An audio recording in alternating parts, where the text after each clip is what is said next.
Chair recognizes Senator from 21st. Thank you, Mr. President. Does the Senator yield? Yes, Mr. Leader. You speak of this reputational damage. And at the same time, you reference the so-called police state. Would you, I don't know if you have a copy of the bill, and I could possibly give you one, but would you point out to me in the bill the sections that you believe create, as you termed it, a police state? Yes. In fact, they're referenced on my Amendment 1B. The sections that are amended by after line 312, which indicates that you harbor transport an illegal immigrant while committing another criminal offense. If we don't pass this amendment, then somebody who crosses a double yellow line or has a tail light out can be arrested, and there could be probable cause that they have knowingly transported an illegal alien. And we have no idea what that will do, as we've mentioned, to church buses, to your average everyday person, to our friends and neighbors at home who drive folks around. I mean, that's the type of capturing that I'm dealing with. The second, I'm happy to stop.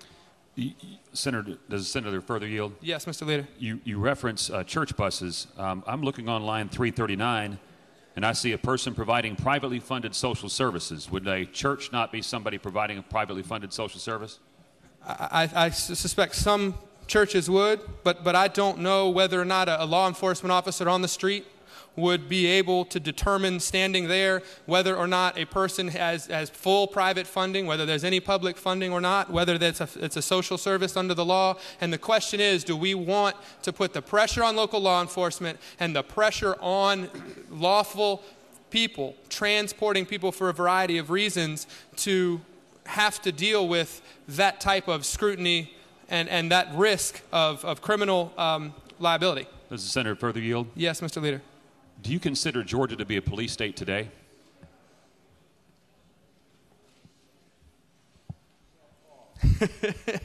I think there are some aspects of Georgia that I would like to see less power in, but I do not consider it to be a police state. In fact, I celebrate our freedoms every day. And Senator, are you further aware that, that the laws against harboring and transporting illegal aliens have been federal law, which would, of course, apply to our state, since 1996? I believe that the Senator knows from which he speaks. So if we're not a police state today, and this is the federal law, and we're simply putting it in state law, how would that then, explain the logic to me, how that would take us to be a police state?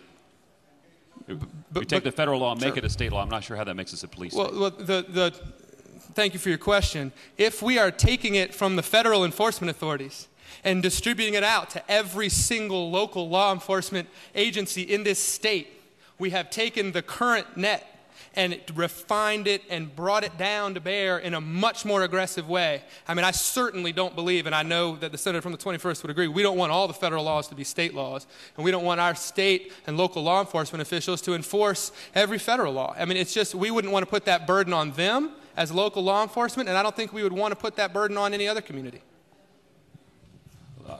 Does the Senator further yield?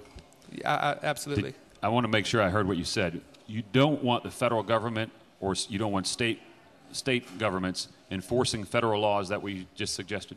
No, I don't mind. What my point is this, Mr. Leader, and again, I appreciate your question and the work that you've done in this area and your deep knowledge of the subject. My point is only this. If we make this state law and we create a new state crime, then we are asking our state and local law enforcement to enforce a new state crime. If the position is that this does nothing, then I guess because it's already the law, then I would just ask why we're putting it on there anyway. No further questions. Thank you, Mr. Leader.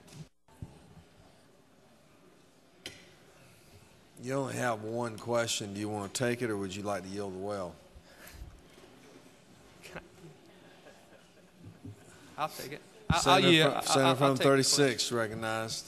Thank you for your comments in the well and your efforts to try to ameliorate some of the most offensive areas of this bill. You talked about reputational damage, and I believe the Senator, the leader just asked you that question again. Would you respond to both him and me in terms of underscoring the reputational damage that you feel we are at risk of creating? I believe the reputational damage is the type that has befallen the state of Arizona, and it is the type that will befall the state of Georgia. Not, but that could befall the state of Georgia if we pass a bill that does not respect the rights of our legal American citizens, and could have grave impact on our business community in my city and across the state. With that, I'll yield the well. Thank you, Mr. President. Thank you, Senator.